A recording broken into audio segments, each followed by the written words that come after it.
Well, right now, the markets are reacting after Fed Chairman Ben Bernanke's testimony on Capitol Hill just a short time ago today. The Dow is up 107 points after surging 286 points yesterday. That, by the way, the biggest gain of the year so far. The Dow has rebounded after falling. As Bernanke spoke, the chairman told the Joint Economic Committee the Fed is prepared to take action to lift the economy, but would not, beyond that, give any specifics. If we determine that further action is at least potentially warranted, then obviously we have a number of different options, and we'd have to consider each of them and the costs and benefits associated with them. But at this point, I really can't say that anything is completely off the table. Joining me now, Newsweek columnist and CNBC contributor Zachary Karabell and NBC News Capitol Hill correspondent Kelly O'Donnell. So, Kelly, first, let's start. We were expecting some real fireworks. You know, we often will get lawmakers on, especially Republicans, who seem to be gnawing at the bit to get at Ben Bernanke. We didn't see a lot of that, and he didn't answer a lot of questions specifically. Well, we would expect that there might be some of that political overtone, and that's what people are looking for. And one of the issues would be, could there be another type of stimulus that might be perceived as a means to help President Obama if it were, in fact, to help the country to improve its economy before the election? So that nature of conversation, he said, nothing off the table, but as you pointed out, no specifics. He was asked about the comparison that is often put in political terms about Greece and its problems, and he was very clear about, while the country could be affected by what's happening in Europe, that Greece is in a far more dire circumstance. He was very understated but very clear when he said the U.S. is not in that kind of dire shape.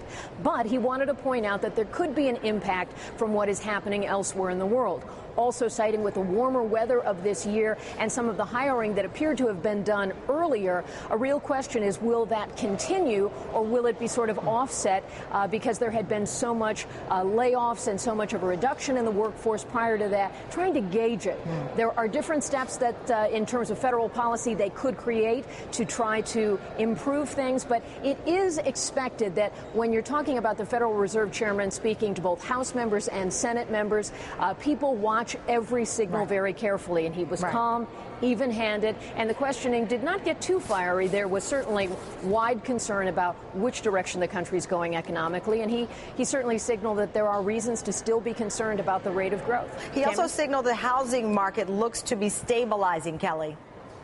And he talked about that as one of the real factors that has been, and we all see it in terms of in your own neighborhoods where you see, are you in a zone where there's been a lot of foreclosures? Are prices coming up? Different parts of the country responding differently. He pointed to that as having been a real drag on the economy and seeing a bit of a brighter spot there. Still concerns about the level of interest rates. He has said, you know, they've been low and mortgage rates have been low, and it has not produced as much of an uptick in the economy as some might have hoped. Will they do something at their next meeting? Again, that remains unclear. Buying more bonds could try and drive some money into the market. All of that will be watched very carefully. The flurry of seemingly positive activity so far this afternoon may be a sense that people found some sort of reassurance in what the Fed chair was talking about today. All right, let me bring in Zachary here. Zachary, 286 points yesterday. That's after a pretty bad Friday with the jobs report we saw. Ben Bernanke said the Europe debt crisis posed significant risk to the U.S. economy and the financial markets. We don't have to be at his stature to know that. We know it's all connected here. But what impression do you have of his remarks that everything is on the table? Well, having learned from central bank chiefs in years past, the ever-glyphic, rarely scintillating Ben Bernanke said, if you really were to parse through his 2 hours of testimony, almost absolutely nothing, in the sense of he simply reaffirmed that if things get bad, the Fed has certain tools to deal with them getting bad. I think the reality is they're very concerned about what's going on in Europe. They are not as concerned about what's going on in the United States, or at least until the job situation turned negative for months on end, or we had real indications that whatever this kind of anemic but stable economy was getting worse.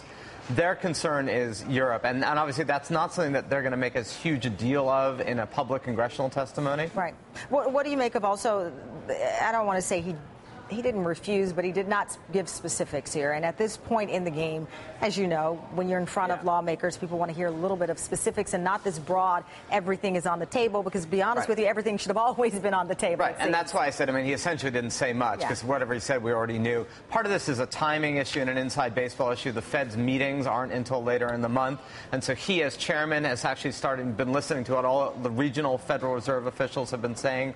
They'll then have a meeting and decide on policy, so it won't be till the end of the month. What do you think is the likely move we'll see? I think it really, really depends on Europe. I think if the U.S. economy, in all of its vagueness, stays about where it is, they're likely not to want to do anything. They don't want markets to get kind of addicted to Fed policy.